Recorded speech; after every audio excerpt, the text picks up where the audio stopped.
Welcome back, and this is the mechanics section for tips for noobs. I would like to say that this is probably one of the most important tips that I can give you guys, and I would like to preface it also by saying that it's completely subjective. It depends on you and you alone.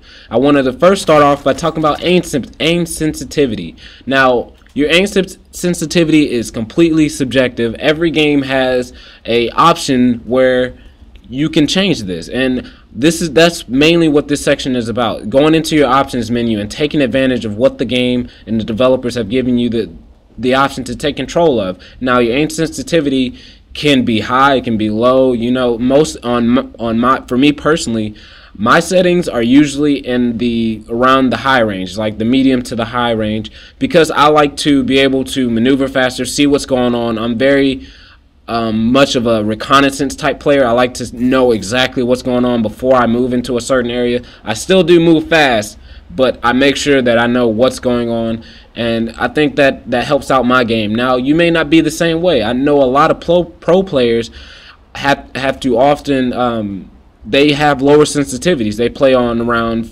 the 3 to 5 range, maybe even 6, but you usually don't see a lot of pro players on the high levels on like Halo and other FPSs like this and Gears of War and stuff like that. So they usually stay around in the medium to low range. But me personally, since I'm not a pro player or anything like that, I like to stick around the high range because I like to turn on kids and just know what's going on around me. But I left Gears of War last because their actual aim sensitivity directions are a little bit different, and I'm kind of displaying it a little bit how once you change it, what it affects and stuff like that. So if you have Gears of War, then I would suggest that you go into the menu and you just check it out.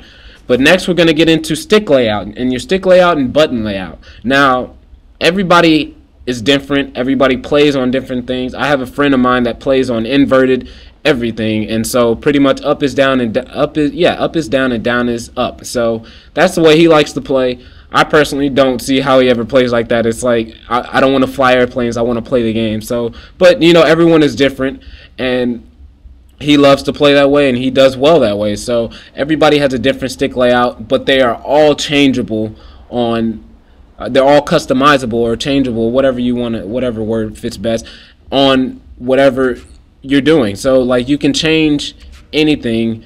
There are a couple of set layouts that you can change on each and every game that you play on FPSs. They may not have the perfect one to you, but you know you can learn each layout easily. So that's all I have to say about that. Accuracy is my next topic that I wanted to talk about. Accuracy is one of those things that you just develop as a gamer over time. It's not one of those things that you just wake up and you just feel it. But sometimes it takes practice. You know, you have to get on the game and learn what you're doing, where to shoot on people. Halo is a very hard game, and you want to make sure that you're shooting people in the head if you want them to die. Same thing for Gears of War. You want to make sure if you're using the sniper or the bolt-on pistol that you're shooting players in the head. Now on Call of Duty, the heads are smaller, but you can still shoot them and they still die just as fast. And you want to make sure that you're putting bullets into their body. You want to make sure that you're putting them in a place on their body, no matter what. If you can't get them in the head and your aim isn't that good, then you want to make sure that you're at least